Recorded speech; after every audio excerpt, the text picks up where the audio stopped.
À mes côtés, donc, Nicolas Agbourou, qui va vous parler, bien sûr, du problème que pose France TF1.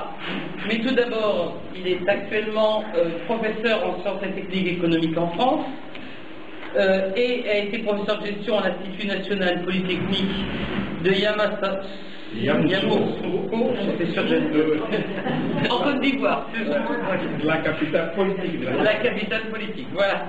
Et donc, il est bien sûr l'auteur de ce livre que je vous montre tous, Le France TF1 et l'euro contre l'Afrique.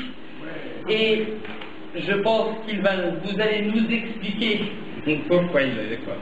Comment la zone franc TF1 bloque le décollage socio-économique et politique de l'Afrique. Alors, moi j'ai relevé quelques paroles fortes, je vous les lire. Nous n'avons pas l'habitude, je trouve, actuellement de ce vocabulaire. Rien ne sert de nier l'esclavage contemporain de l'Afrique. Les oligarchies politiques, raciales, religieuses et commerciales, financières et bancaires règnent sur le monde. Et enfin, une phrase qui m'a aussi touché, la masse anonyme des victimes subit impuissante sa propre agonie. Voilà. Je pense que sur ces termes, je dirais, ces images assez dures, eh bien, on est en jambes pour entendre ce que vous allez nous expliquer complètement, et je pense qu'on réalisera peut-être à quel point nous sommes, enfin, nos responsables politiques mènent à l'Afrique une vie extrêmement dure. D'accord. Bon, merci.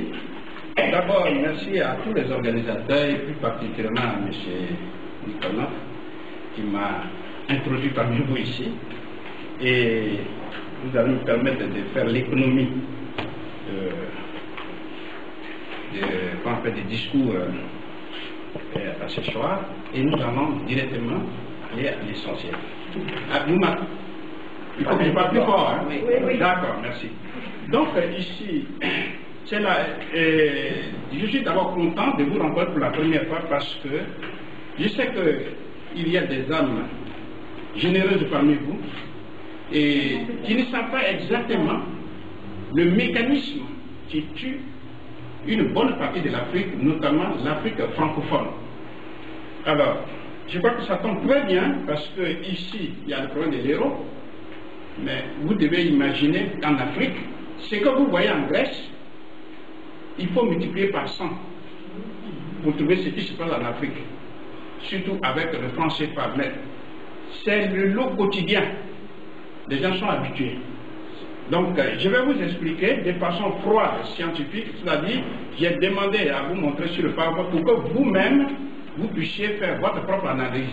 C'est-à-dire, je vais m'efforcer de vous donner les informations qui peuvent être vérifiées. Donc, j'enlève le stick.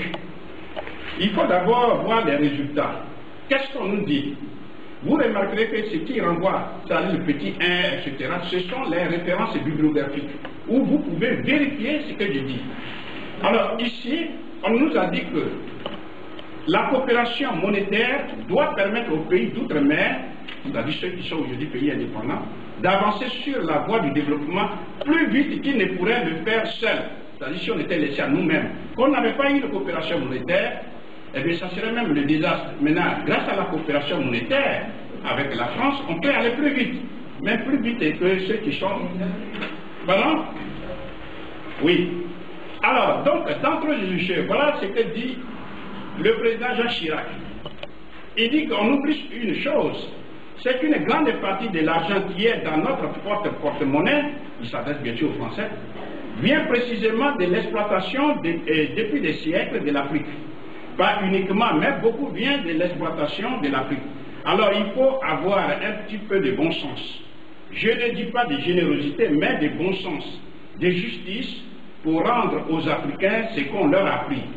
D'autant que c'est nécessaire si l'on veut éviter les pires convulsions ou les difficultés avec les conséquences politiques que ça comporte dans le proche avenir. Ça, c'est maintenant quand il n'est plus président. Mais ce n'est pas ça certainement qui m'intéresse. Parce qu'on connaît le discours politique. Alors, donc, dans la population monétaire, on a ce qu'on appelle la mère patrie, qui est la France. Regardons les résultats. si je revois le rapport PNUD, c'est-à-dire le programme des Nations Unies pour le développement de 1998, la France est classée deuxième, après le Canada.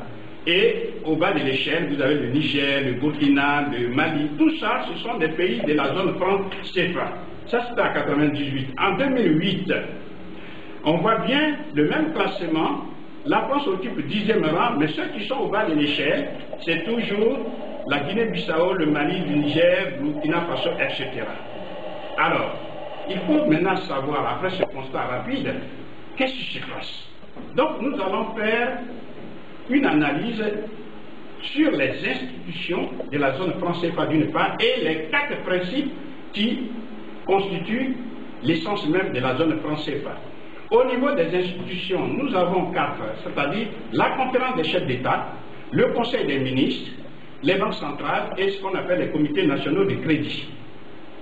Le conseil des ministres, normalement, a le pouvoir de, comme on l'écrit ici, qui définit la politique monétaire et du crédit, mais surtout qui a le pouvoir de modification de la parité de l'unité monétaire. C'est-à-dire, en fait, il fait réévaluer ou dévaluer le franc CFA, qui est la monnaie utilisée par les 15 pays d'Afrique francophone.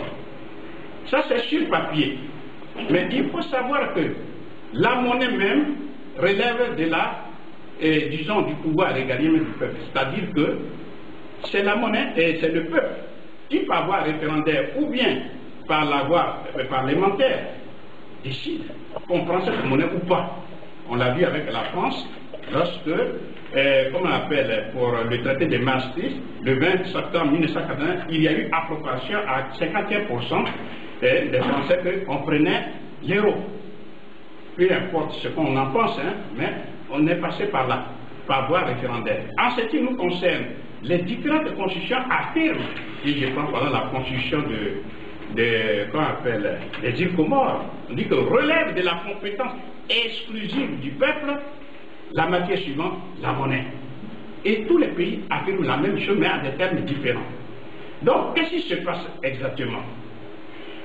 Dans la réalité, ça c'est sur le papier. Mais celui qui a créé qu'on appelle le franc CFA, je vais dire la définition d'abord, il faut savoir ce que ça veut dire. Le franc CFA veut dire le franc des colonies françaises d'Afrique. Il faut bien retenir ça.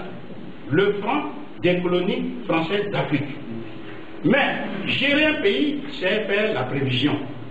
Donc des grands dirigeants comme les De Gaulle ont vu ce qui allait se passer avec l'indépendance politique des pays africains. Donc ils ont maintenu le même sigle en disant le franc CFA, c'est-à-dire le franc de la coopération financière en Afrique.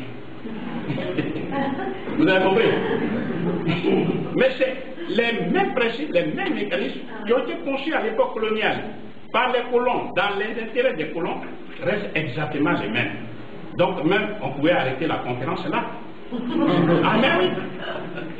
Mais, comme on ne se rencontre pas souvent, c'est la première fois que ça. Donc, je vais... Pardon?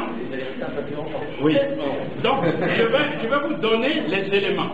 En fait, le franc CFA a été créé en 1945, et le 25 décembre, conformément à l'article 3 du décret 47-01-36. Et ceci par le général de Gaulle. Et vous voyez bien, quand on parle de 47, ça veut dire que c'est la fin de la Deuxième Guerre mondiale. Bien, on verra par la suite que, en fait, le franc CFA n'est rien d'autre que... Bon, je vais suspendre ça. Bon, on voit bien donc que la monnaie relève donc de la souveraineté du peuple. Or, que se passe-t-il? Puisqu'on a vu que ce sont les ministres, etc., qui peuvent dévaluer ou réévaluer le franc CFA. Mais que dit le ministre, le Premier ministre Edouard Balladur?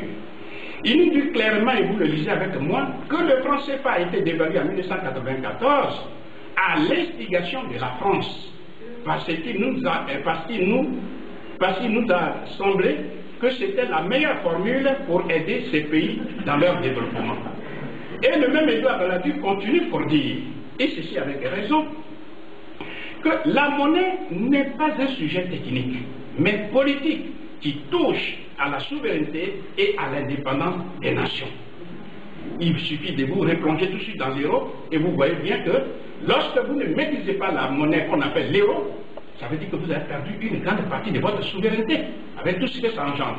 Donc, dans notre cas particulier, nous qui sommes censés être indépendants, lui qui affirme que c'est la souveraineté des États, il vient dire qu'il vient d'évaluer la monnaie.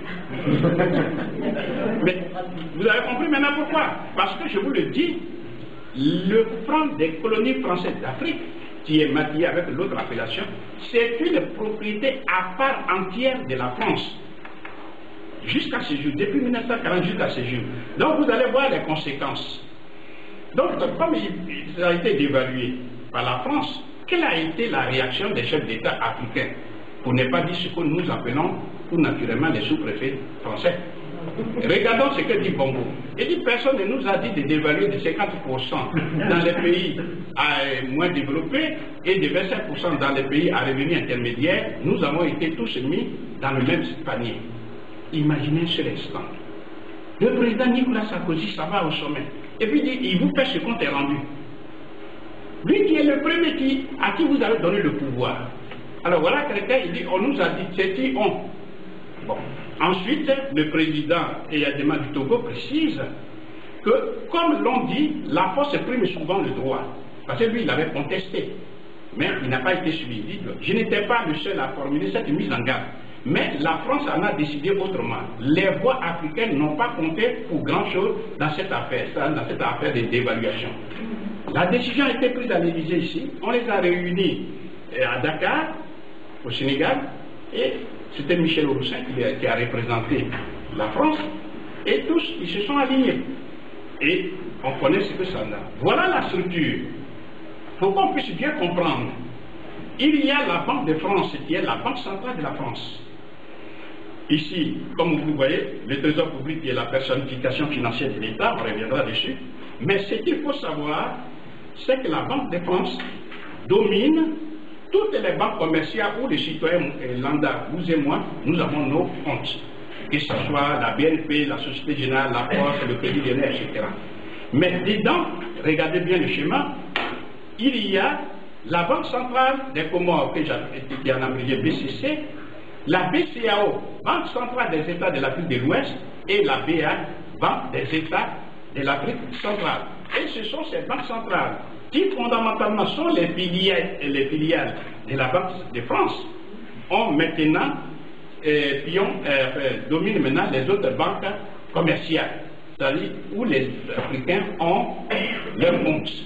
Alors vous voyez bien que toute la décision se prend depuis la Banque de France. Exactement comme à l'époque coloniale. Donc, voilà Robert Julien, qui a été le premier gouverneur de la Banque centrale de l'Afrique de l'Ouest qu'on appelle la BCAO. Et ceci jusqu'en 1974. Je rappelle pour ceux qui ne savent pas, l'indépendance politique a été acquise en 1960.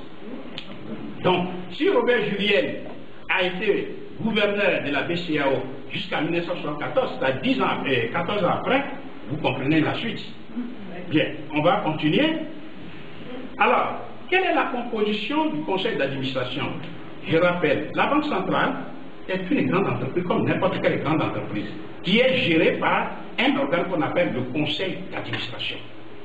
Donc, dans ce conseil d'administration des trois banques centrales africaines, qui sont, je rappelle, BCC, c'est la Banque centrale des Comores, BCAO, Banque centrale de l'Afrique de l'Ouest, et BAC, Banque des États de l'Afrique centrale, chacune de ces trois banques centrales a un conseil d'administration. Et dans ce conseil d'administration, il y a des Français. Pour des raisons que vous comprenez. Vous avez vu à l'origine, je vous ai dit que c'est la propriété à part entière de la France, le franc des colonies françaises d'Afrique. Donc les Français y sont. Et là, je vous donne la composition actuelle. C'est-à-dire, à la BCAO, il y a 16 administrateurs africains et 2 Français. À la BAC, Banque des États de l'Afrique centrale, il y a 13 administrateurs, dont 3 Français. Et à la BCC, Banque centrale des Comores, il y a 8 administrateurs, dont 4 Français. Je parle de ce qui se passe maintenant, parce qu'avant la réforme de 1973, c'était à égalité. Mais il fallait rendre moins visible la présence des Africains, et non, la présence des Français.